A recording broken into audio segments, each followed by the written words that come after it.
पेश है हिंदी जबान में अपडेट। भारत में सेफरनाइजेशन न्यायिक व्यवस्था तथा सशस्त्र बलों सहित भारत की सभी संस्थाओं में प्रवेश कर चुका है। हिंदुत्व विचारधारा भारत की राजनीतिक तथा सामाजिक व्यवस्था में धर्मीकरण का आधार है। भारतीय न्यायिक व्यवस्था निरंतर फासिस्टवादी मोदी शासन का एक उपकरण बन गई है। मोदी के सत्तारूढ़ होने के पश्चात से भारतीय न्यायिक व्यवस्था ने न्याय को एक ओर करते हुए धार्मिक कार्यसूची को अपना लिया है। मुसलमानों से संबंधित केसों में न्यायिक व्यवस्था निरंतर मोदी सरकार का पक्ष लेती है।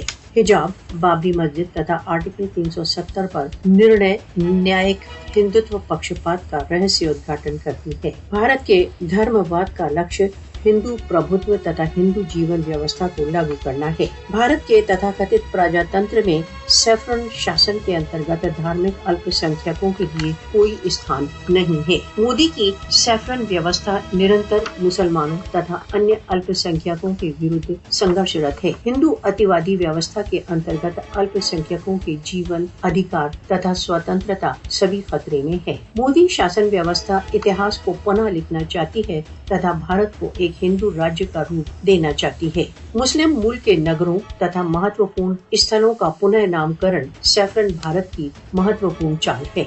हिंदूकरण की इस प्रक्रिया के परिणाम न केवल भारत वरन संपूर्ण विश्व के लिए विनाशक सिद्ध होंगे। भारत को एक फासिस्टवादी राज्य होने से रोकने के लिए अंतर्राष्ट्रीय समुदाय को सक्रिय होने की आवश्यकता है।